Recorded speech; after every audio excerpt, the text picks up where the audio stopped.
J'ai nommé mon sous-thème aujourd'hui 2 secrets efficaces qui détruisent le réclamation dans nos vies. 2 secrets efficaces qui détruisent le réclamation dans nos vies.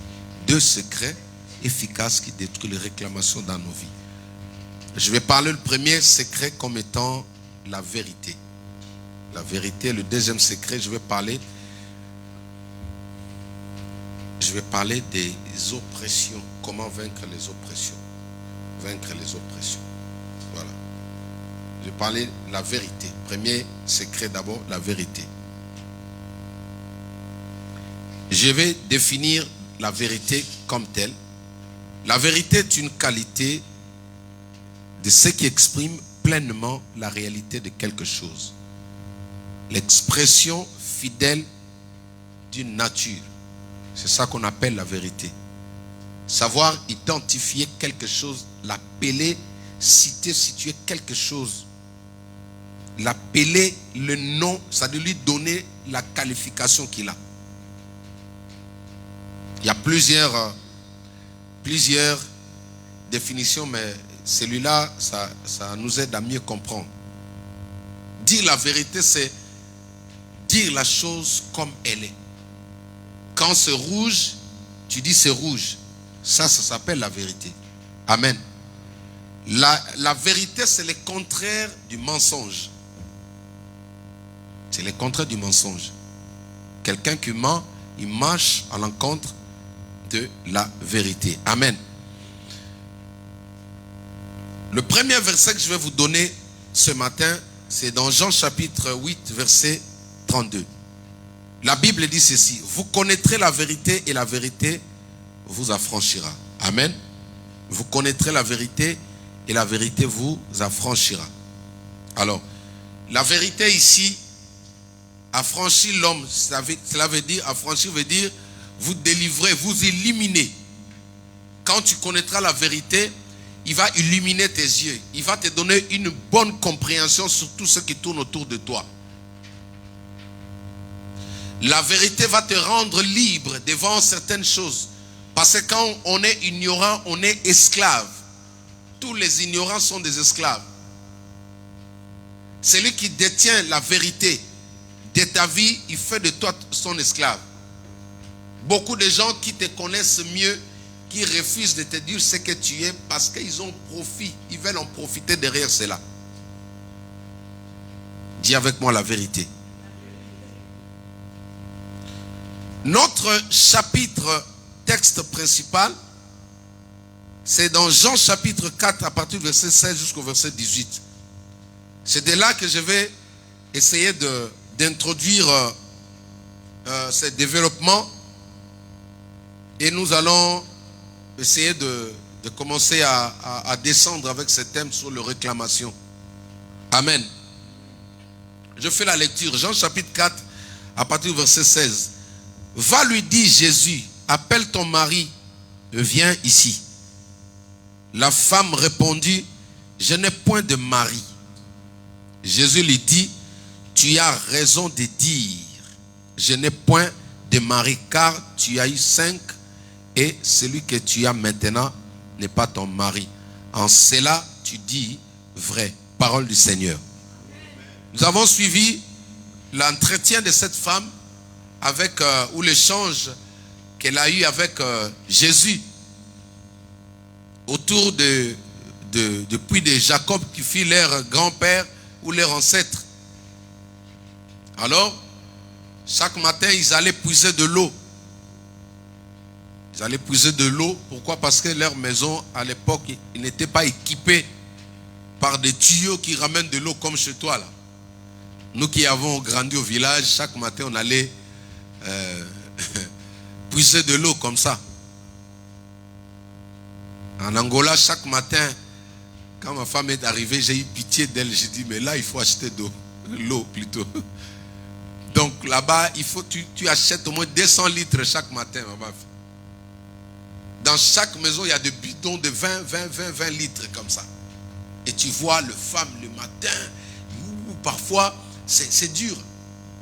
J'avais une voisine qui habitait au 7e niveau de l'immeuble, mais elle faisait monter Plus de 200 litres. J'ai dit, waouh. Et là-bas, pour que quelqu'un te donne un verre d'eau à boire, vraiment, il t'aime. Hein? Quand tu demandes l'eau là, hein? Imagine-toi qu'il monte avec ses 200 litres jusqu'au 7e. Et toi, tu vas demander un verre d'eau. Il ne te donne pas. Alléluia. C'est un peu l'image de ce qu'on a vu, on vient de voir là dans la Bible. Cette souffrance-là, le fait de transporter l'eau, acheter l'eau, c'était dur. Heureusement, ma femme est arrivée au moment où j'avais déjà des connaissances avec les jeunes du quartier où on payait une somme d'argent et eux ils faisaient ça pour nous. Parce que je ne voulais pas que ma femme souffre. Amen. Alors, Jésus arrive auprès du puits, il demande de l'eau. La femme lui dit, ah, tonton, tu sais comment c'est dur de prendre d'abord l'eau pour ramener à la maison. Toi, tu me demandes encore un verre d'eau. Finalement, vous voyez l'échange, vous allez lire dans la Bible. Et il arrive un moment, Jésus va lui dire, appelle ton mari. La femme lui dit, non, je n'ai pas de mari. Alléluia. À la fin, nous voyons Jésus lui dit, en cela tu as dit vrai. Dis avec moi la vérité. Dis avec moi la vérité. Chers amis, qu'est-ce que je veux dire derrière ces paroles? C'est que la vérité est une clé qui facilite votre délivrance. La vérité est une clé efficace qui facilite votre délivrance. Une personne qui ne sait pas dire la vérité ne peut pas prospérer. Une personne qui ne sait pas dire la vérité ne peut pas avancer avec Dieu. C'est pratiquement impossible. Je voudrais insister sur la vérité parce que le Saint-Esprit m'a mis à cœur, m'a dit, la plupart des cas qui persistent, ces esprits-là sont fondés sur le fait que la personne ne veut pas dire la vérité. Il y a des personnes qui ont honte de leur passé. Il y a des personnes qui ont honte, qui sont complexées de dire aujourd'hui ce qu'ils ont fait. Ils sont passés par où? Comment est-ce qu'il a ramassé tel ou tel problème? Ils ont peur de dire cela. Mais cette femme, quand nous lisons ces récits, Jésus lui dit, tu en as eu 5. La femme n'a pas dit non. Jésus lui dit, tu en as eu 5 dans ton passé. Elle n'a pas dit non. Vous savez pourquoi? Parce qu'elle avait besoin de la libération. Dis avec moi, libération. Elle n'a pas eu honte de cela. De nos jours, les témoignages de notre passé commencent à disparaître. Même les pasteurs actuellement, ils ne disent pas la vérité de leur passé. Il y a de ceux-là, quand ils prêchent, tu n'entendras jamais qu'ils te disent que non, lui aussi il a volé. Donc quand tu le regardes là, lui il est 3 fois 5. Hein? Comme il y a une maman qui ne comprenait pas bien le français. Quand on dit Seigneur tu es 3 fois 5, elle entendait Seigneur tu es 3 fois 5. Donc Seigneur tu es 15. Hein? Elle ne comprenait pas le français. C'est 3 fois 5, c'est pas 3 fois 5. Il y a des hommes comme ça. C'est-à-dire quand il parle, tu as tendance à croire que non, lui là, il n'a jamais fait. Non. Nous sommes passés là, nous tous. Mais qu'est-ce qui a fait que nous puissions vivre la grâce de Dieu? C'est parce qu'on a dit la vérité. Dis avec moi la vérité. La vérité sauve. C'est pourquoi la Bible dit, vous connaîtrez la vérité. La vérité vous affranchira. Elle va vous séparer de liens. Elle va vous séparer des attaques. Elle va vous séparer des oppressions. Quand il n'y a pas la vérité dans la bouche d'un enfant de Dieu, celui-là ne peut pas aller loin. Bien qu'il prie, ses prières vont être interceptées par les esprits. Est-ce que vous savez même que notre prière, quand tu n'es pas sincère, la prière n'arrive pas devant Dieu? Parce que là, dans les airs, il y a des esprits. Il y a des principautés. Ephésiens chapitre 6 à partir du verset 9. Ces gens-là savent regarder. Ils regardent et disent non, ça c'est un menteur. Il prie pour impressionner son église. Il prie pour qu'on dise qu'il sait prier. Mais dans son cœur là-bas, alléluia, Il y a des esprits qui voient ça. Mais cette femme n'a pas eu honte de son passé. Pourquoi tu caches certaines vérités à Dieu? Écoute, les jours où tu as la grâce d'être devant le Christ, parce que le Christ aujourd'hui, on le voit au travers l'autre, au travers son serviteur, au travers les personnes qu'il a mis sur ton chemin. J'ai toujours dit à l'église, si un homme de Dieu prend ton témoignage, il commence à en faire un sujet de moquerie, Dieu va s'en charger de lui. Dieu va s'en charger de lui, ne t'en fais pas.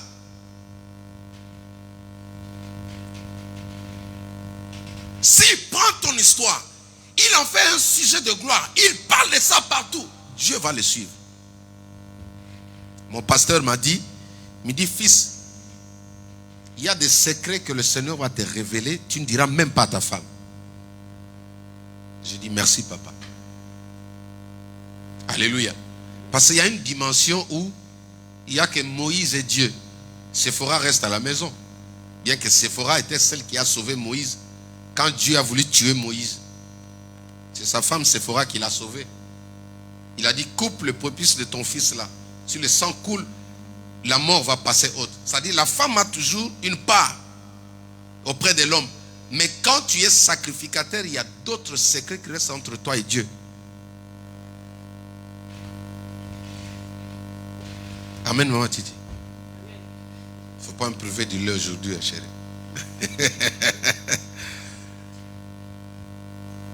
Quand il n'y a pas la vérité dans ta vie, ce que tu gardes là, c'est par là que l'ennemi s'assoit. Tout ce que tu gardes, c'est là où il te retient. Ça peut paraître petit, ça peut paraître simple, mais parce que tu as honte de ça, c'est là que ça te retient. Beaucoup de gens n'arrivent pas à comprendre que la vérité, manque de vérité dans leur récit. Il y a des gens qui mentent même devant des pasteurs. Il est devant des pasteurs, il veut que le pasteur joue le marabout. Que le pasteur lui dise non, là tu es en train de mentir. Non, ce n'est pas important. Pourquoi Jésus lui dit, en cela tu as dit vrai? Parce que Jésus voulait voir sa sincérité. Alléluia. Jésus étant Dieu, il connaissait tout sur elle. Mais il voulait maintenant que l'esprit de la personne qui cherche la délivrance puisse s'accorder, puisse se connecter à l'esprit de Jésus. Par quel moyen? Au moyen de la vérité. La vérité te connecte au Saint-Esprit. Jésus savait tout. Il a dit, tu en as eu 5. Mais il y a des personnes aujourd'hui qui ont peur. Écoutez, à un certain moment, il faut être sérieux. Tu vois certaines, quand ta vie ne marche pas, et que tu as des choses que tu gardes, non, il faut le déballer. Cette femme n'a pas refusé, elle a dit, oui, Jésus, pourquoi tu me soupçonnes? Non, ce n'est pas du soupçon. Parce que je vous ai dit que tous les actes que nous commettons peuvent engendrer des réclamations sur notre vie. Tous les mauvais actes qu'une personne a commis dans son parcours peut engendrer des réclamations. Cette femme marchait, il y avait les esprits d'hommes qu'elle avait connus qui l'accompagnaient. Et une telle femme ne peut pas rester 2 ans avec un homme. Parce que ces esprits-là vont le réclamer. Pourquoi? Elles portent leur identité spirituellement. Amen. Elles portent leur identité spirituellement. Mais comment est-ce qu'elle est sortie de ces choses? Parce qu'elle a ouvert son cœur. Elle n'a pas eu honte.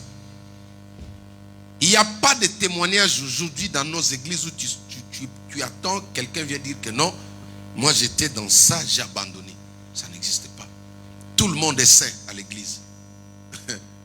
Tout le monde est propre. Ah, moi je n'ai jamais fait ça. Même si les histoires, certaines histoires sont connues. Mais tu vois la personne, il refuse de dire ça. Que Dieu bénisse ceux qui n'ont pas honte de leur passé. Je n'ai pas entendu ton amen. Que Dieu bénisse ceux qui n'ont pas honte de leur passé. La honte du passé pousse beaucoup de gens. Ils pensent même, surtout quand Dieu commence à t'utiliser. Tu sais que tu peux être dans le service, mais il y a des choses qui te réclament. Alléluia. Tu peux être dans le ministère, mais il y a des choses qui te réclament. pourquoi les hommes de Dieu tombent? Pourquoi les chantres tombent? Pourquoi les intercesseurs tombent? Parce qu'ils ont des choses qu'ils ont gardées. Cette femme, Jésus lui dit, en cela tu as dit vrai. C'est-à-dire, elle n'a pas eu honte de ce qu'elle était autrefois. Pourquoi?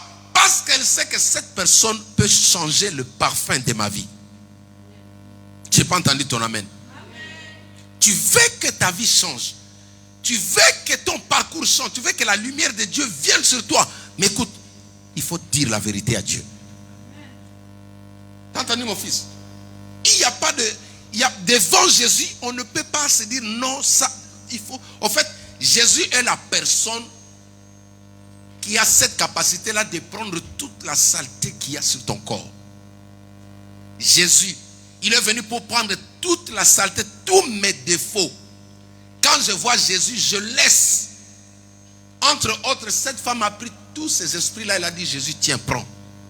Parce que tu as dit, venez à moi, vous tous qui êtes chargés et fatigués. Et je vous donnerai du repos. Le seul qui a accepté de devenir malédiction pour que toi tu deviens bénédiction, c'est Jésus. Alors, prends tout ce que tu gardes là qui est de mauvais. Donne-lui ça. Donne-lui, reprends la nature de Jésus. Cette femme a été libérée de ses esprits parce qu'elle n'a pas eu honte. Le Saint-Esprit me parle beaucoup de la honte.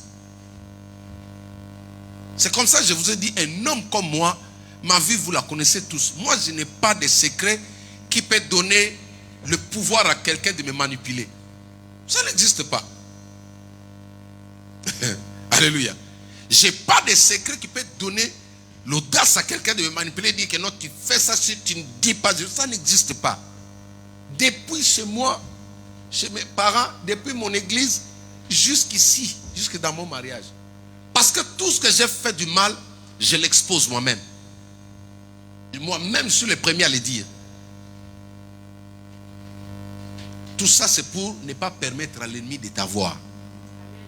Tu es tombé dans un péché. Écoute, si tu es un enfant de Dieu, tu es comme David. Tu ne peux pas avoir honte de ça. La Bible dit, un juste tombe 7 fois, l'Éternel le relève.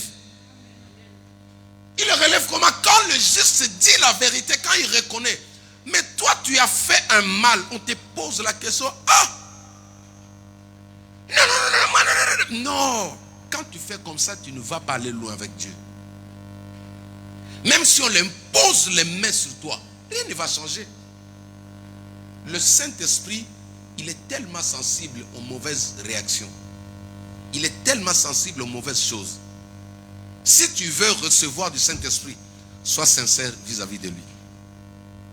Amen. À force d'enseigner ceci à mes enfants disent tout. Hein. Ils me disent tout. J'ai dit, c'est pour votre bien. Je suis en même temps votre pasteur et puis votre papa. Le seul qui peut vous dire la vérité, c'est moi. Amen. Ça dit, si tu as honte de moi, là, toi-même, tu es en train de te perdre. Que ça ne vous arrive pas au nom de Jésus-Christ. La vérité sauve. La vérité libère. Si la vérité vous affranchit, si la vérité commence à habiter dans ton cœur là, la chose que tu gardes, le secret là, si c'est un avortement, j'ai vu des femmes venir comme ça en entretien, quand il me dit, papa, j'ai connu 5 avortements. Et quand il a dit ça, on a prié à l'instant même. Ça ne nous a pas pris beaucoup de temps. Les esprits ont fui, ils l'ont quitté. Mais si pour toi, l'avortement, tu les considères comme un pierre précieuse, alors que ça peut engendrer des réclamations. Certaines femmes ont du mal à mettre au monde. Pourquoi? Parce que ce sont les avortements qu'elles ont connus. Ça peut être, tu peux dire que tu étais ignorant, mais la Bible dit, Dieu sans tenir compte de tant d'ignorance annonce à tous à se repentir. L'ignorance n'est pas une garantie. L'ignorance ne va pas te faire hériter le royaume des cieux. Jamais. Tu ne peux pas dire, oh Jésus, je n'ai jamais entendu ça. Non. La plupart des femmes, suite aux avortements, si Dieu t'avait donné 5, toi tu as pris les 5, paf, parce que tu ne voulais pas que le monsieur te quitte. Parce que tu voulais toujours rester jeune fille. Mais quand tu t'engages dans ce chemin-là, tu dois t'attendre que tu auras un enfant. Maintenant, quand tu prends la décision, tu dis, je vais avorter. Demain, maintenant, tu arrives dans le mariage. 1 mois, rien. 2 mois, 3 mois, il n'y a rien. Le problème, c'est quoi? Tu as un secret que tu gardes. Et ces avortements-là crient. Dans le sang, il y a la vie. Tout celui qui fait couler le sang, il y a des réclamations forcément derrière lui. Alléluia. Et des choses comme ça, comment les vaincre? Il faut dire la vérité. Ça ne rajoute rien dans la vie du pasteur. Si le pasteur se moque de toi, le Dieu qu'il a établi là-bas va le frapper. Ah oui. Le pasteur dit, oh, toi vraiment, tu as avorté. Il n'a pas le droit de faire ça. Je n'ai pas le droit de te juger. Si tu me dis ta vie, je n'ai pas le droit de faire ça. Même un avocat n'a pas le droit de faire ça.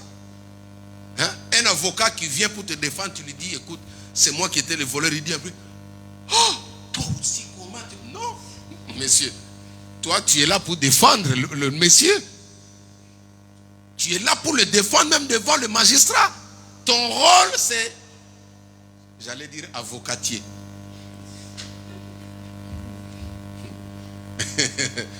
Hein? Ton rôle, c'est la défense du monsieur. Tu es là pour le défendre, pas pour le juger. Un médecin n'est pas là pour... Le malade arrive, tu dis, mais... Non, monsieur le médecin, traite la maladie, donne la solution. Un pasteur est comme ça. On te ramène un problème, toi tu cherches la solution. Comment sortir la personne de ces problèmes? Premièrement, il faut d'abord sortir la personne de là. Si le pompier arrive à la maison, il dit, au lieu d'éteindre le feu, il dit, mais où est l'enfant qui a mis le feu là? Où est l'enfant qui a mis... Oh, monsieur le pompier, hein? Tu es venu pour éteindre le feu. Amen. La vérité, la honte de ce qu'on a fait hier, ça bloque beaucoup de gens. Il y a des fois, tu te poses des questions, mais cet esprit-là, c'est les autres-là, c'est parti vite. Il y a des personnes qui sont arrivées, qui avaient besoin d'avoir un enfant, les amis. L'une de mes filles est venue et m'a donné juste son portable. Elle dit, papa, tiens, prie pour moi, je vais avoir un enfant. Ah bon? Il me dit, je vais avoir un enfant. Tiens, les médecins m'ont dit, je n'aurai pas d'enfant. Prends ce portable-là. Le portable, c'est son mari qui l'avait acheté. Maintenant, d'elle-même, elle s'est dit, non, je dois poser un acte de foi. Elle est venue. On a prié, elle est partie comme ça. On n'a pas fait une retraite, elle a eu des enfants. Alléluia. Si tu n'es pas ouvert, si tu gardes des secrets, l'ennemi aime ça. L'ennemi aime des personnes qui disent, non, ça, je ne dirai jamais. De telles personnes, même si tu chantes pour Dieu, ta vie ne va pas changer. Tu vas adorer, l'onction va descendre, mais sur toi-même, l'onction ne va pas agir. Tu vas rester comme un panneau de signalisation qui vous montre le chemin pour aller vers Bruxelles, mais lui-même, il n'est jamais arrivé à Bruxelles. Que cela ne t'arrive pas au nom de Jésus-Christ. Acclamons le Seigneur.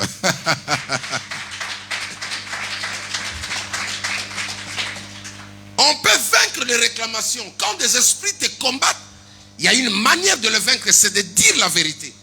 Comment ces esprits ont atterri dans ta vie? Quel genre de relation que tu avais? Quel genre de personnes tu as côtoyé? Il faut le dire. Il faut le dire. Parce que si le sang que tu as versé continue à crier, ça peut créer des fausses couches. Le diable aime ça. Et après, ça va vous créer les problèmes dans le couple. Parce que aussi, tu ne veux pas dire. Il y a des gens, ils prient beaucoup. Elle gêne beaucoup, mais son problème, c'est de dire seulement la vérité. Pourquoi tu veux maigrir avec des jeunes de 50 ans au lieu de dire seulement la vérité? Comme c'est dit, si la personne se moque de toi, Dieu va s'en charger de lui. Parce que de toutes les manières, c'est vous qui êtes plus précieux pour Dieu que nous, les serviteurs. Un serviteur, on peut le virer. Hein? Mais un enfant, un fils, on ne le vire pas. Tu n'as pas compris. Je disais, un serviteur, on peut le changer. Mais un enfant, on ne le change pas. Dieu peut tuer un pasteur à cause de ses enfants, à cause de ses brebis. Oui. Dieu peut tuer un pasteur, même un prophète, à cause de l'église là. Ça, ce sont des paramètres qu'on ne vous ouvre pas. Si tu comprends ça, tu vas craindre aussi de venir avoir des responsabilités comme ça. Je vous ai dit que Moïse allait mourir. Dieu allait tuer Moïse. Hein. Juste après la sortie de l'Égypte, Dieu lui-même, pas Satan, Dieu allait le tuer. C'est Séphora qui l'a sauvé, sa femme. Parce qu'aujourd'hui, on court derrière le pastorat. Tout le monde veut devenir pasteur. C'est bien.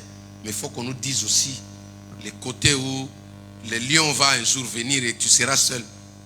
Les intercesseurs ne seront plus là. Tu chantes, oui, c'est bien. Et un jour, celui que tu chasses là, il va te chercher. N'ayez pas peur. Amen.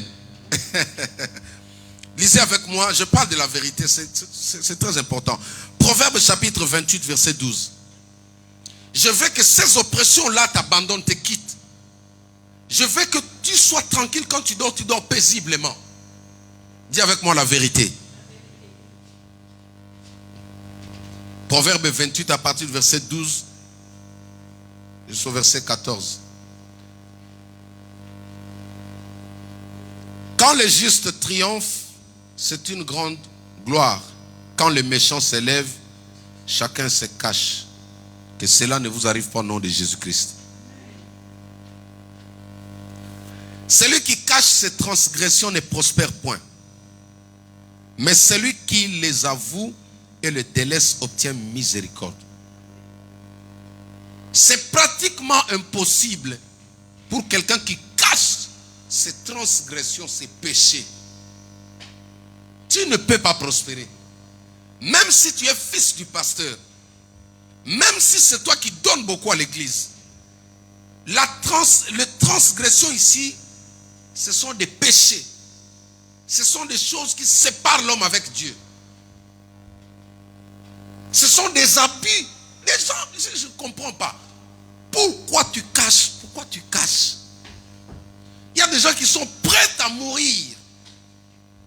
Ils acceptent la mort. Les personnes ne savent pas que une transgression va t'amener dans le séjour des morts, là où tu ne seras pas tranquille. On peut venir ce jour-là dire que ton âme repose en paix. Ce n'est pas les gens qui décident pour la paix de ton âme après la mort. Ce n'est pas le pasteur. C'est toi-même qui prépares après la mort. Même si on amène le pape, même s'il dit que la paix soit avec toi, on dit Amen. Dès qu'il tourne comme ça, chicote là-bas, on te donne des chicotes. À cause de transgressions, des mauvaises choses, ça fait de ton cœur une poubelle, un endroit où les esprits impurs vont loger. C'est pourquoi beaucoup de gens sont possédés dans nos églises. Vous voyez des manifestations bizarres, des comportements bizarres, ça part de l'état de son cœur. Si dans son cœur il a des secrets de transgression qui sont bien protégés, bien gardés, cette personne-là ne peut pas vivre la gloire de Dieu. Tu seras à l'église, les nouveaux venus arrivent, Dieu les bénit, ils prospèrent. Toi, tu es toujours là. Tu seras à l'église, une personne qui ne prie pas comme toi. Après un certain temps, j'ai compris qu'il ne faut jamais s'habituer avec Dieu. Il ne faut jamais s'habituer avec Dieu. Même moi qui suis pasteur, je n'ai pas le droit de dire, parce que quand tu entends dans la bouche de beaucoup de chrétiens aujourd'hui, ils te disent j'ai l'alliance. J'ai l'alliance. Donc quand il dit j'ai l'alliance, cela veut dire même s'il pêche lui là, Dieu ne va pas frapper. Même s'il pêche l'alliance, beaucoup disent ça. Mais moi, j'ai des témoignages vivants. Des personnes qui ont parlé comme ça, qui aujourd'hui sont des malheureux avec la Bible. Parce qu'ils ont cru le fait d'avoir l'alliance. Certains s'accrochent à l'onction de leur père. Son pasteur est un grand homme. Il a une grande église, alors lui se permet de tout, soi-disant la couverture de son père. La transgression retire même la couverture de Dieu sur une personne. Un péché. Ça retire la couverture. Tu n'es pas protégé. Tu n'es pas à l'abri. Même si ton père te dit ça, il ment. Tu dois craindre Dieu. La Bible dit le salut est individuel. Le salut est individuel. Celui qui cache ses transgressions. Il y a des actes que nous avons posés tous aujourd'hui. On a honte de dire ça. Le Saint-Esprit s'adresse à toi. Tu dois les déballer. Tu veux aller devant. Tu dois dire ce que tu caches là. Je suis arrivé à la fin de mon message. Il y a quelque chose. Il y a des actes que tu as posés. Je regarde aujourd'hui le vent qui souffle aujourd'hui. Il y a des personnes qui se retrouvent, qui ont été réclamées suite peut-être à la lignée, la lignée généalogique. Et l'enfant est en train de subir certaines choses. En fait, il ne comprend pas ce qui lui arrive là. Il se retrouve dans des actes un peu bizarres, des actes qui ne sont pas normaux. Mais au moins il cache. Il garde, il ne veut pas. Maintenant il faut dire. Admettons que je suis un homme là, je commence à sentir la sensation d'être comme une fille. Des choses comme ça, ça peut paraître, les gens peuvent te juger. Mais si tu es un enfant de Dieu averti, tu ne peux pas garder ça. Ce sont des sensations. Ce diable-là, il faut l'exposer. Amen. Ne garde pas ça. Parce que ça, ce sont des réclamations. Une fois que tu refuses de dire ça, cet esprit-là finit par prendre le contrôle de ta vie.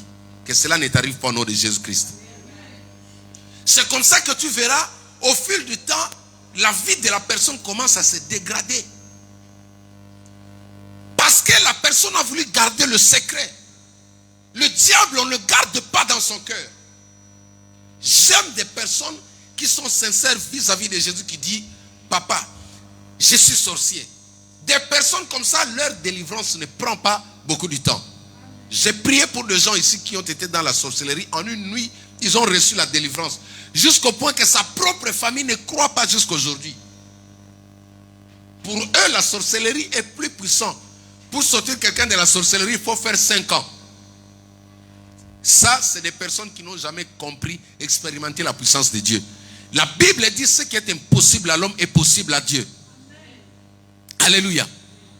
Maintenant, quand tu leur dis qu'il est délivré, dis non, non. C'est parce que eux, ils n'ont pas confiance au Saint-Esprit. Pour eux, le diable est plus puissant que le Saint-Esprit. C'est pourquoi ils doutent de ce que Dieu fait. Mais quand tu dis la vérité, peu importe l'endroit où on t'a caché, la main de Dieu va te prendre et te sortir de là. Parce que la vérité libère. La vérité libère. Ça, c'est une clé plus efficace. N'ayez jamais honte de ce que vous avez fait. Que personne ne vous juge. Ils ont amené une femme devant Jésus. La femme venait d'être prise en flagrant délit. Et le Lévitique, chapitre 20, confirme que des femmes comme ça, adultères, on doit les tuer par lapidation. Tous les gars ont pris des cailloux comme ça, ils ont voulu jeter sur la femme. Jésus, quand il est arrivé, il n'a pas commencé à dire à la femme, mais toi aussi tu es comment? Quel genre de fille? Il a repris d'abord les gens qui étaient là. Entre vous, celui qui n'a jamais péché, ou celui d'entre vous qui n'est jamais sorti avec cette fille-là, commence à jeter la pierre là. Celui qui était devant là, lui il allait là-bas chaque jour, il s'est barré. C'était ça la question de Jésus. Il dit, bon, celui d'entre vous qui ne connaît pas cette femme-là, jette la pierre. Parce que les gens qui jugent les gens sont comme ça. Ils aiment parler, mais lui-même il était là. Au fait, les autres c'était aussi par jalousie, maman, fille. Les autres c'était par jalousie. Parce que certains hommes sont comme ça. Quand ils t'abandonnent, ils ne veulent même pas entendre que tu t'es marié un jour. Maintenant, quand ils trouvent l'occasion comme ça, ils sanctionnent. Et Jésus, après, il dit à la fille, va, tes péchés sont pardonnés, ne reprends pas ce que tu avais fait là. Jésus ne te juge pas. Il n'y a pas de péché impardonnable devant notre Dieu. Jésus pardonne tout. Même si tu as bouffé quelqu'un, tu as tué quelqu'un, Jésus est le seul qui te pardonne. Il te donne une nouvelle vie. Même si tu avais avorté, n'aie jamais honte de ça.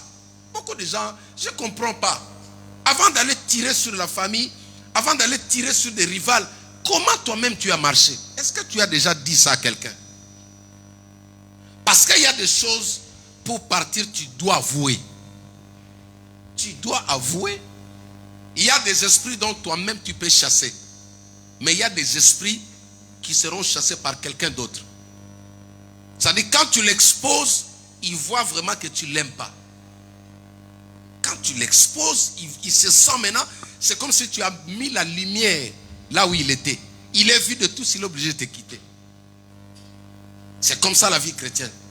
Il y a des choses où tu peux dire, au nom de Jésus, va-t'en, il part. Mais il y a des choses où tu dois dire, tu dois partager. La Bible dit, celui qui cache ses transgressions ne prospère point. Ce qui te bloque là, tu dois le dire à quelqu'un. Tu étais dans la masturbation, oui. Mais beaucoup de gens ont été dans ça. Ils ont dit, Dieu les a sortis de là. Aujourd'hui, ce sont des hommes posés dans la vie. Des femmes posées dans la vie. Tu crois que ce que tu fais, la Bible dit, il n'y a rien de nouveau sur la terre. Dans l'église, là, parmi les enfants de Dieu restaurés, il y a eu toutes sortes, même ce que tu fais là. Dieu a restauré des gens. Il ne faut pas se dire non. Si je dis non, je vais me masturber, les gens vont dire, ah, non. C'est une maladie et c'est l'ennemi qui essaie de te détruire. Il faut l'exposer. Jésus a dit à la femme, en cela tu as dit vrai. Donc la délivrance de cette femme est partie de la vérité qu'elle a dit à Jésus. Elle a dit la vérité. Regardez, elle avait compris, elle a dit mon Seigneur. Il appelle Jésus mon Seigneur. Alors c'était la toute première fois qu'elle croise. Elle a compris que non, cette personne a quelque chose de Dieu. Elle a pris toute sa vie, il a laissé. Les amis, débarrassez-vous de ce que vous gardez dans vos cœurs. Même toi qui me suis à la télé, débarrasse-toi de ce que tu gardes dans ton cœur. Il y a des gens qui vont prier avec des problèmes dans leur cœur. Comment Dieu va agir? Comment l'onction du pasteur peut t'affecter?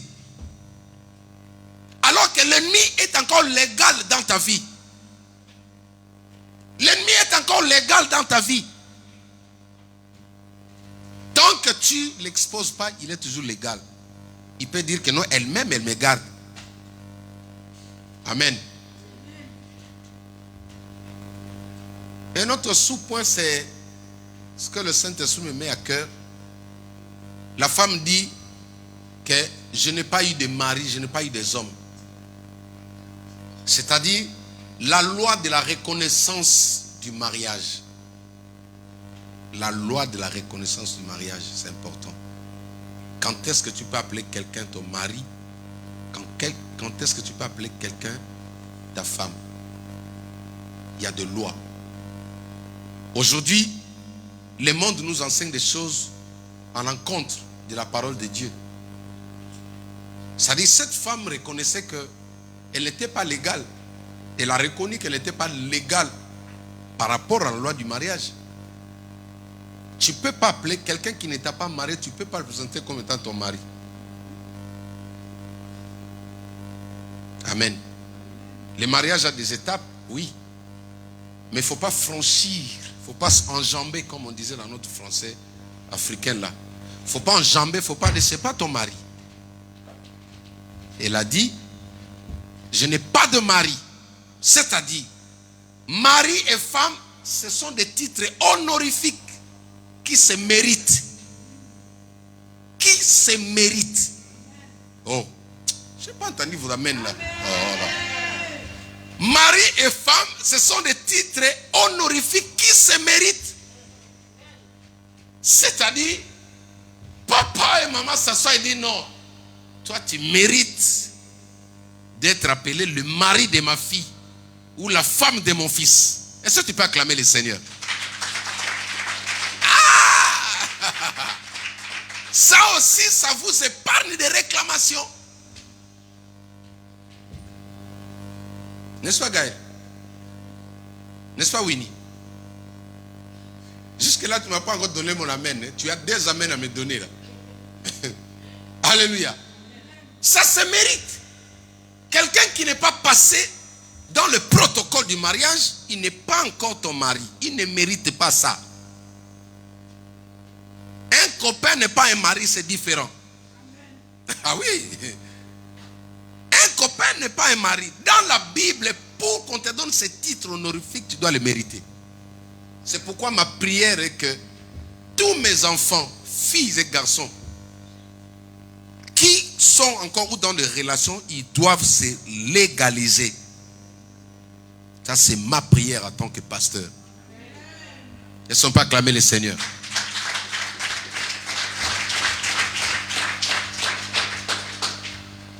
C'est pas ton mari. Le fait de dormir avec un homme ne dit pas que c'est ton mari. La mairie ne le reconnaît pas. C'est pas ton mari. Tu portes pas son nom. Papa et maman ne sont pas d'accord. Il n'est pas. Mais tu peux dire non, c'est l'amour de mon enfance. Quand je le vois, mon cœur fait. Non, tu vois, on a commencé. Non, il n'est pas ton mari, il n'est pas ta femme. Hein? Ton cœur peut faire. Ça dit rien.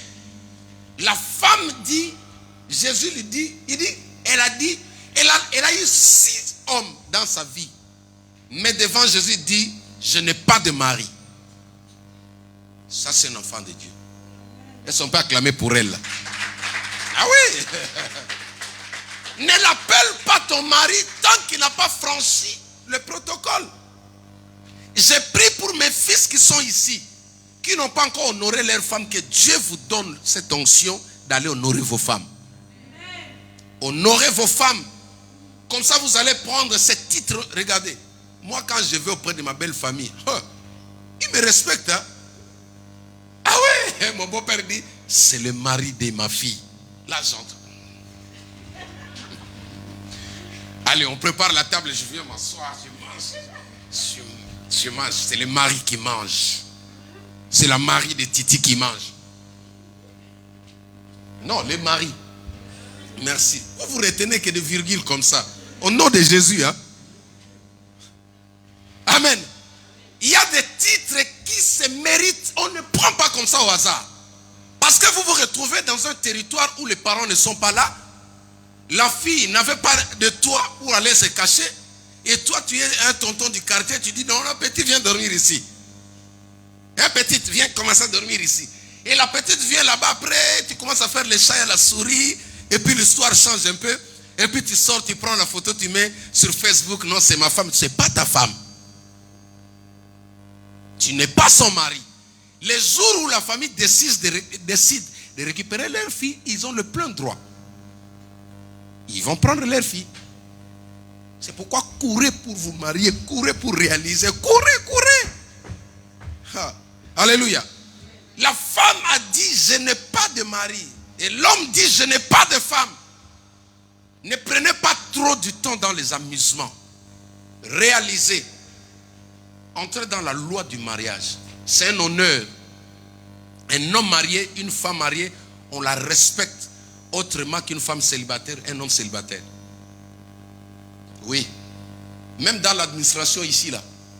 Oh, une femme mariée. On la respecte, mon gars. La Bible dit que le mariage soit honoré de tous. Même un policier devant une femme mariée, il y a des limites. Il a une manière de parler, c'est la femme d'autrui. Mais la loi doit le respecter, doit l'honorer. Ça vous épargne de réclamations. Quand tu es marié, si dans la famille il y avait des combats, ou toi tu avais des combats, tu as la protection de celui qui t'a marié.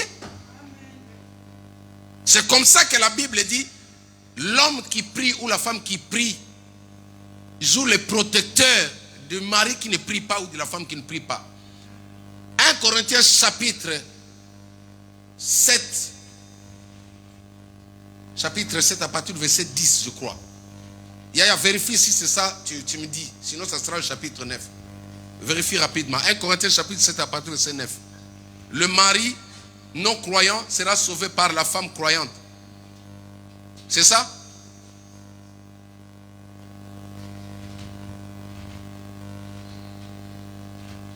Vérifiez-moi ça, s'il vous plaît. 1 Corinthiens 7 à partir du verset 9. C'est verset 14. Tu peux faire la lecture rapidement, ma fille. Lis là où tu es.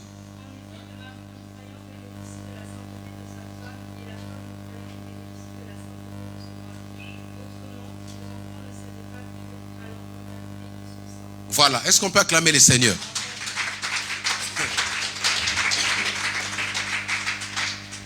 Quand tu es marié à une femme qui prie, même si ta vie de prière est moindre, la prière de cette femme-là te sécurise. Parce que tu l'as mariée. C'est comme ça qu'il y a certaines personnes, tu vois, ils dorment tranquillement parce qu'ils savent qu'il a une femme de feu à la maison. On peut acclamer le Seigneur. Ah oui. Il sait que non, tu ne vas pas le toucher parce que la nuit, il sait que sa femme-là est une bombardieuse, ça se dit? Bombe atomiqueuse. Une femme qui est boum, boum, boum, boum. Hein? Bombardier seulement. Hein? Voilà. Au lieu de m'aider, tu me regardes comme ça.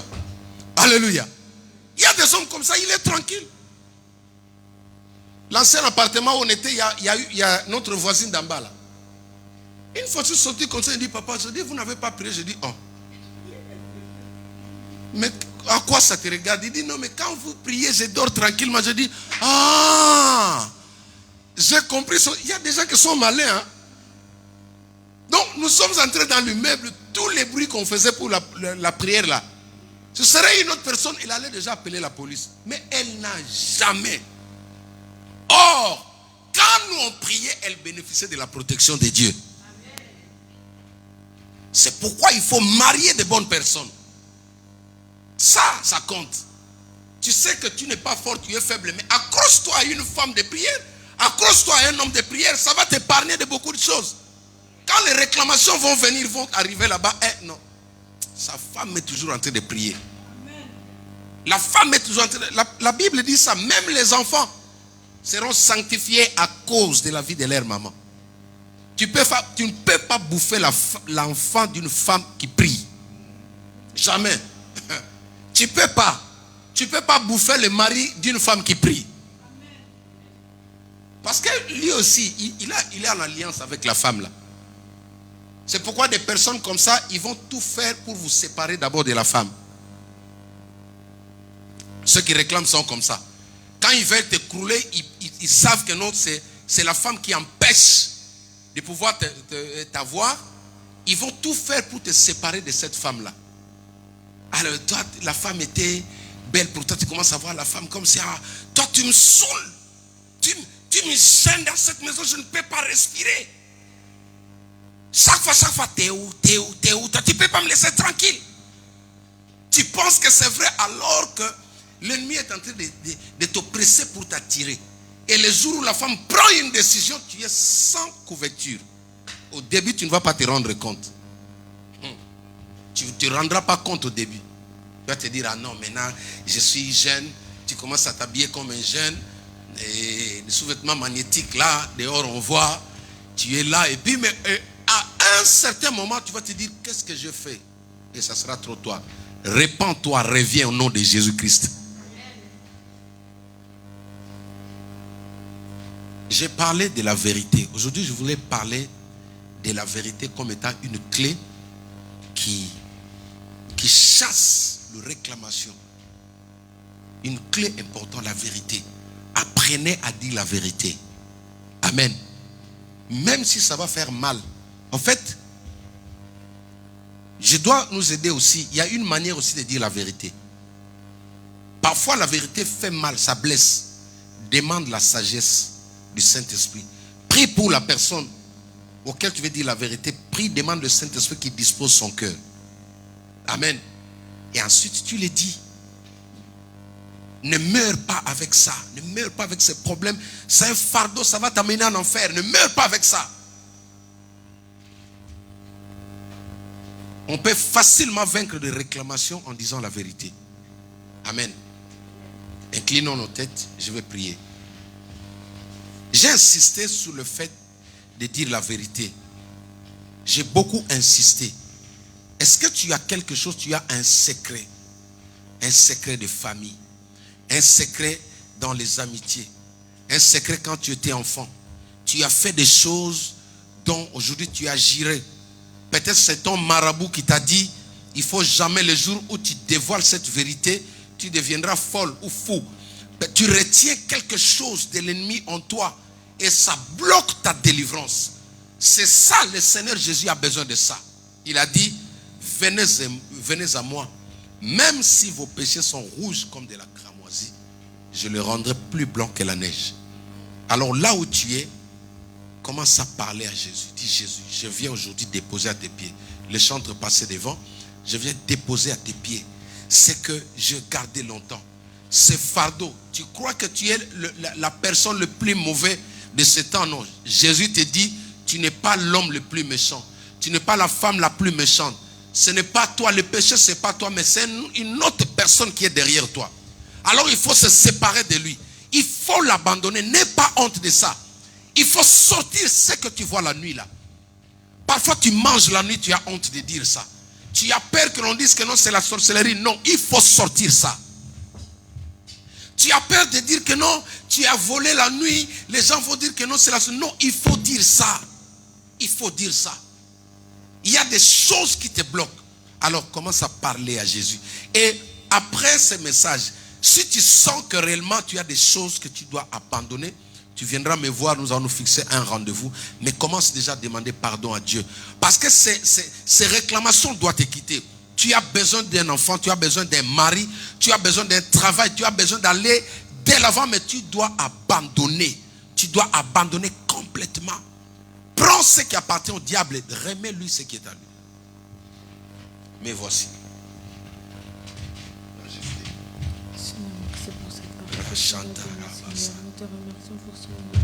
Ma soeur, parle à Dieu, parle à Dieu, parle à Dieu.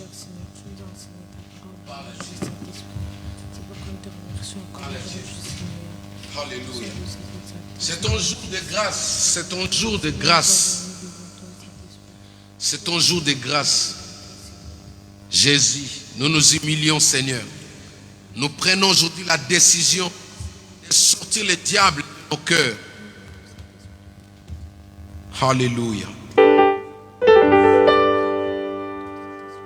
Alléluia.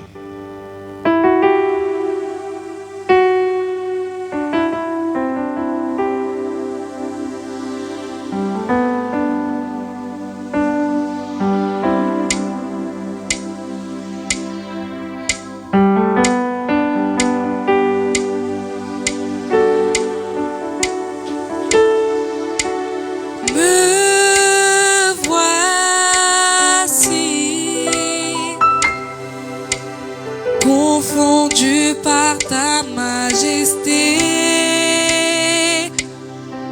couvert par ta grâce illimitée. Me voici, conscient du poids de mes fautes, couvert par le sang de l'agneau. Car je sais que l'amour le plus grand m'est donné. Tu as offert ta vie, le plus grand sacrifice.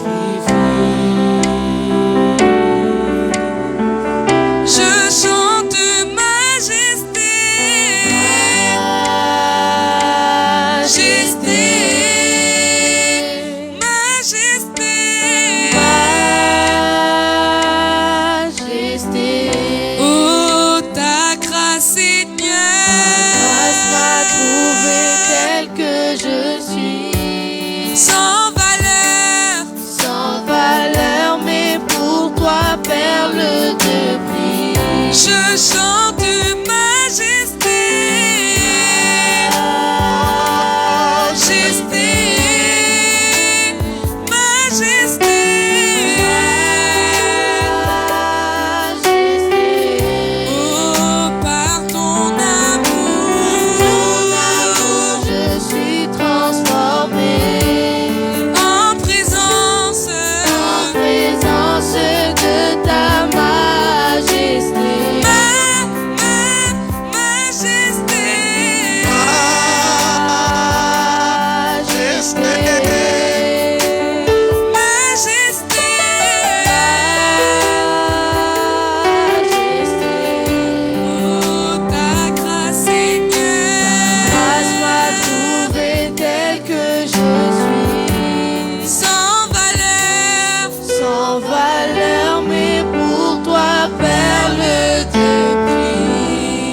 es une perle de prix.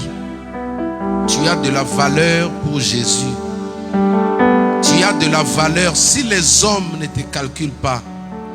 Si pour ta famille tu n'as pas de valeur, si pour ta femme, pour ton mari tu n'as pas de valeur, pour tes enfants tu n'as pas de valeur, si pour tes amis tu n'as pas de valeur, si pour la société tu n'as pas de valeur, mais il y a quelqu'un qui te dit, tu es une perle de prix pour lui. Tu es plus que le diamant pour lui. Cette personne s'appelle Jésus. Tu as du prix à ses yeux. Tu as du prix à ses yeux. Prends la décision aujourd'hui d'abandonner. Fais sortir cet homme que tu gardes dans ton cœur. Libère ce mal que tu gardes. Libère cette déception. Enlève cette honte, cet opprobre que tu gardes dans ton cœur. Enlève la haine de ton cœur.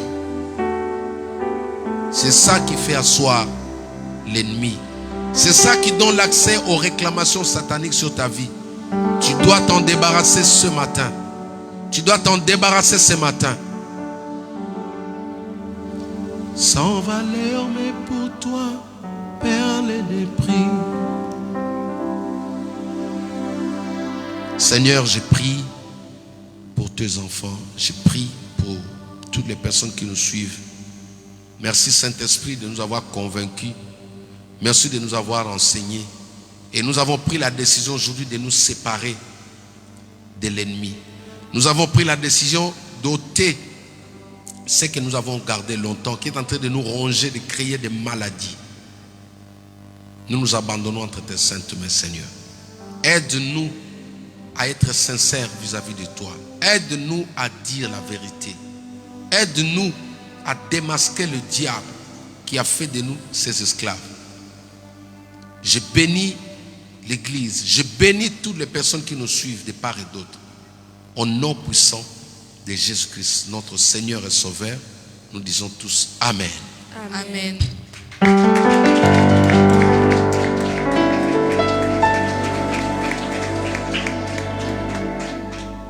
Nous allons maintenant passer aux offrandes. Le panier est juste en bas, donc vous pouvez ici déposer vos dîmes, vos offrandes. Pendant ce temps-là, la chorale va nous accompagner pendant un temps de louange. Je vous invite à vous tenir debout pour ceux qui le peuvent. Nous allons louer le Seigneur. Amen. Amen. Nous sommes arrivés à la fin, donc au terme de notre programme. Nous allons chanter pour Dieu. Prenons nos offrandes, préparons nos offrandes. Gloire à Dieu, gloire à Dieu.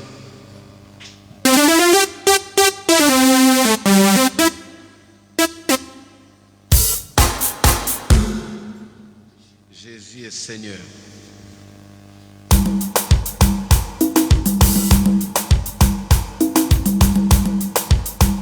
Nous sommes une génération, amen. Une génération des hommes et des femmes de feu. Amen. Amen. Il est Dieu. Alléluia. Yes. Oh, gloire à Dieu.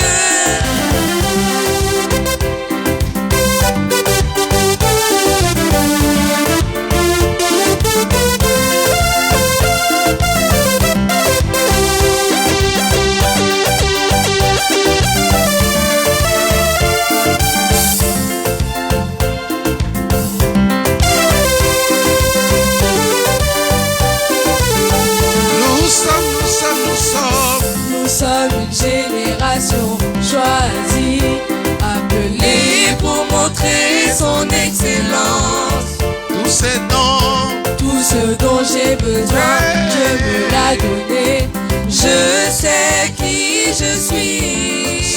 nous sommes. Nous sommes une génération choisie, appelée pour montrer son excellence. Tous ces dons, Seigneur. Tout ce dont j'ai besoin, Dieu me l'a donné. Je sais qui je suis, je sais qui je suis en Christ. Ce que j'ai en Christ, où je suis en Christ. Je sais qui je suis, je sais qui je suis en Christ. Ce j'ai en Christ, d'où je suis en Christ.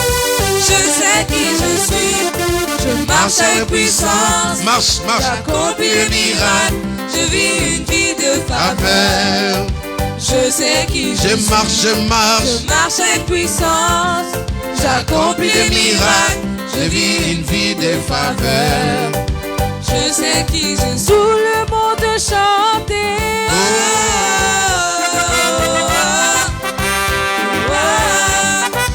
Je sais qui je suis. Tout le monde chanter.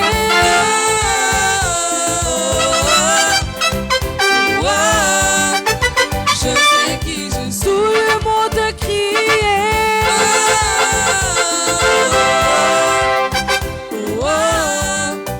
Je sais qui je suis. Tout le monde danser.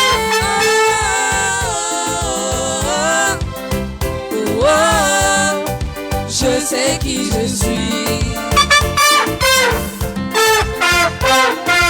Louer, louer, acclamer, acclamer, acclamer, acclamer. Puissance, puissance, puissance. Puissance, puissance, puissance.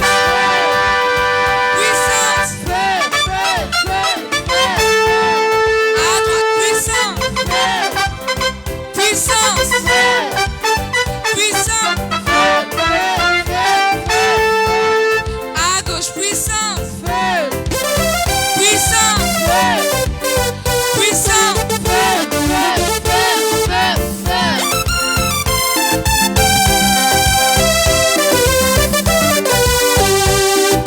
Tout le monde chanter.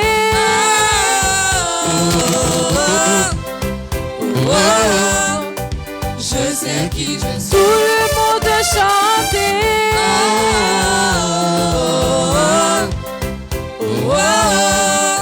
Je sais qui je suis. Acclamons le Seigneur notre Dieu. Amen. Nous allons recevoir le nouveau venu. Vous pouvez d'abord vous asseoir. Juste une minute. Nous sommes arrivés au terme de notre culte. On va recevoir, je vois quand même de nouveaux visages. On a le droit de les recevoir solennellement. Amen. Voilà. Je vais inviter tous ceux qui sont venus pour la première fois de bien vouloir se tenir debout. On va vous recevoir. Je vous vois déjà, ça ne sert à rien de se cacher, je vous connais déjà. Donc tenez-vous debout, on va vous recevoir avec des acclamations. Pendant qu'ils s'élèvent, on acclame les Seigneurs. Levez-vous. Est-ce qu'on peut acclamer les Seigneurs? Amen. Que Dieu vous bénisse, vous êtes la bienvenue. Vraiment, vu le temps, beaucoup de gens ont cédé aussi à la peur, ils ne sont pas venus, on ne les condamne pas. Mais au moins vous avez fait la violence. Amen. Que Dieu vous récompense. Que Dieu vous récompense, qu'il se souvienne de vous et tout ce que vous avez dans votre cœur, qu'il vous le donne au nom de Jésus-Christ. Donc, ces chaises-là, si vous n'avez pas d'endroit où aller prier, vous êtes les bienvenus. Amen. C'est votre maison ici. Je sais que c'est ma fille Cisaltina qui vous a amené, n'est-ce pas? Ah oui, je sais. Ça, c'est ma fille. Est-ce qu'on peut acclamer pour elle? Gloire à Dieu. Cette église, c'est devenu votre maison. C'est devenu votre maison. Dieu fait grâce avec le temps, le confinement, mais quand même, ceux qui sont robustes, ils prennent quand même le temps d'aller louer Dieu. Que Dieu se souvienne de vous. Ça m'a vraiment touché droit au cœur. Hein. J'étais là depuis 6 heures, je me disais, Seigneur, est-ce que les gens vont venir? Et quand je vous ai vu venir, j'ai compris que non. Le Seigneur m'a donné vraiment des personnes avec qui on peut aller loin. Amen. Vraiment, je vous aime beaucoup. Je vais vous recevoir pendant 2-5 minutes juste pour bien faire votre connaissance. Et ensuite, nous allons établir d'autres programmes juste après. Que Dieu vous bénisse. J'invite toute l'église à pouvoir nous tenir debout. Nous allons prier pour recommander cette semaine entre les mains du Seigneur. Et n'oubliez pas toujours de nous soutenir. Je vais vous remettre des enveloppes derrière pour le loyer. C'est important. On va vous distribuer les enveloppes pour le loyer. Venez chercher. Ça, c'est pour le mois qui vient là. Amen. J'ai besoin vraiment de... ah oui. Ne vous en faites pas. C'est pour le loyer. À chaque fois que vous prenez soin des choses de Dieu, le Seigneur aussi prend soin de vos problèmes, de vos projets. Amen. Amen. Donc pensez à cela. Déjà au plus tard le 5, nous payons cet endroit. Donc nous sommes encore là, on utilise la salle. Et d'ici là, je vais, ceux qui viennent souvent dormir avec moi ici tous les week-ends, je vais vous confirmer les programmes. Je vais voir avec mon bailleur pour que je trouve un compromis avec lui pour la prière. Amen. Je vais vous appeler moi-même dès demain pour vous confirmer pour le week-end qui vient là. Donc nous continuons à prier. Amen. Tout en respectant les normes sanitaires que le pays demande. N'est-ce pas? Donc nous sommes en ordre jusque-là. Chacun il met, se protège et puis on écarte, on met 1 mètre de chaque côté. Et puis voilà, les activités religieuses n'ont pas été interdites. Donc n'écoutez pas ce que les gens vous disent à la maison. Macron n'a pas interdit les activités religieuses. Amen. On a droit à pouvoir aller prier, mais avec un nombre bien défini. Donc il y a encore de la place là. On peut encore rajouter, mettre des chaises. Voilà. Donc envoyez-nous vos dîmes, vos actions de grâce. Ça va nous permettre de toujours prier, garder la salle. Les salles sont devenues difficiles. Je connais beaucoup des églises, ils ont des moyens, mais ils ne trouvent pas d'endroit. Donc on doit conserver ce que Dieu nous a donné. Amen. Je sais que Dieu m'a donné des fils et des filles Jacob. Des personnes, quand il prend quelque chose, il ne lâche pas facilement. C'est ça la nature de Jacob. Quand Dieu te donne quelque chose, il faut le garder. Amen, Emmanuel. Tu es tout beau aujourd'hui. Que Dieu te bénisse. Amen. Voilà. Donc j'ai aussi notre frère. Il est derrière là-bas. Lui, il est déjà de la maison. Hein. C'est le mari de notre sœur. Elle est aussi servante de Dieu. Dieu m'a parlé pour toi là tout à l'heure quand je t'ai vu. Je vais parler avec toi prochainement. Amen. Donc, vous êtes les bienvenus, papa. La maison est ici. Si, ne restez pas à la maison. Nous sommes une famille. Je sais qu'eux, ils travaillent avec le pasteur Fanny. Amen. Ils travaillent avec le pasteur Fanny. Mais pour l'instant, ils sont aussi à la recherche d'une adresse. Mais rien n'empêche, si vous avez le temps, vous pouvez toujours venir se recueillir parce que pasteur Fanny est aussi de la maison. Amen. Vous allez lui transmettre nos salutations. Nous sommes arrivés à la fin. Alors pour le baptême, nous avons déjà pris la piscine. J'ai déjà acheté une piscine, c'est là. Maintenant, Gaël, faites-moi le programme, répertoriez toutes les personnes qui voudront être baptisées. À partir de demain, je commence les enseignements sur... ma fille, il faut que tu télécharges Zoom. Oui. Tu as déjà? Ok. Donc, téléchargez Zoom, comme ça nous allons faire via conférence. Amen. Et le baptême va se passer ici. Nous avons déjà acheté la piscine avec Maman Titi. On l'a ici. Vraiment, je bénis Dieu comme ils ne nous ont pas interdit de pouvoir prier. On va faire ça. Ça serait peut-être un dimanche comme ça. Vous serez baptisés là-bas. On va projeter en direct. Et directement, vous venez ici. Je prie pour vous. Et c'est après le prochain le baptême que nous allons organiser la Sainte Seine pour toute l'église. Amen. Même ceux qui étaient baptisés la fois dernière, qui n'ont pas encore pris la Sainte Seine, nous allons le faire ensemble avec les nouveaux baptisés qui seront baptisés bientôt là. Nous allons juste remercier le Seigneur et je vais laisser la servante de Dieu bénir cette semaine, bénir nos familles, bénir nos fidèles internautes et déclarer des paroles de bénédiction sur chaque personne. Nous gardons nos yeux fermés.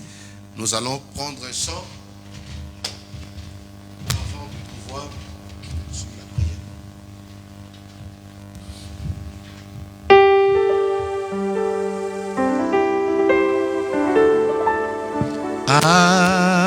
Abrite-moi. Chantons tous. Sous tes ailes. Couvrez-moi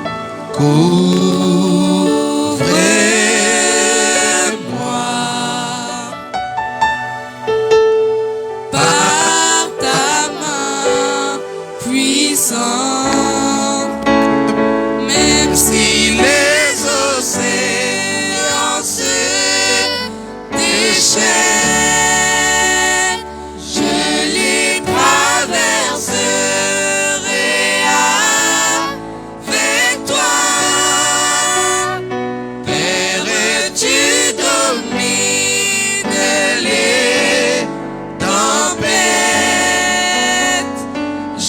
suis tranquille, car tu es là.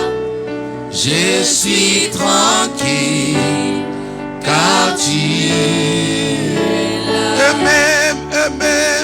Même si les océans se déchaînent, je les traverserai avec toi. Père, tu domines les tempêtes. Je suis tranquille, car tu es là. Je suis tranquille, car tu es là. Saint-Esprit, merci. Merci pour ce temps, Saint-Esprit. Merci pour ce moment, Seigneur. Tu es là au milieu de nous, Saint-Esprit. Tu nous as touchés, Saint-Esprit. Tu nous as visités, Seigneur. Tu nous as révélé des choses que nous ne savions pas au travers de ta parole, Seigneur. Tu nous as guéris, Saint-Esprit. Tu nous as bénis, Saint-Esprit. Tu as fait couler ton onction au milieu de nous, Saint-Esprit. Sois élevé, Saint-Esprit. Sois glorifié, Seigneur. Maintenant, Saint-Esprit, je viens laisser le reste de cette journée entre tes saintes mains, Seigneur. Sois au contrôle de tout, Saint-Esprit, Seigneur. Que tes anges, Saint-Esprit, soient autour de nous, Seigneur, pour nos chemins du retour, Saint-Esprit. Bénis chacune de nos familles, Saint-Esprit. Bénis chacune de nos maisons, Saint-Esprit. Sois avec nous, Saint-Esprit, tout au long de la semaine qui va commencer, Saint-Esprit. Je viens bénir la journée du lundi, la journée du mardi, la journée du mercredi, la journée du jeudi, la journée du vendredi, la journée de samedi, puis la journée du dimanche. Au nom puissant de Jésus-Christ, règne au milieu de nous, Saint-Esprit, pour le reste de cette journée, Saint-Esprit. Sois Emmanuel, sois Dieu parmi nous pendant cette journée. Sois au contrôle de tout, Saint-Esprit. Au nom puissant de Jésus-Christ, nous avons ainsi prié et nous disons Amen.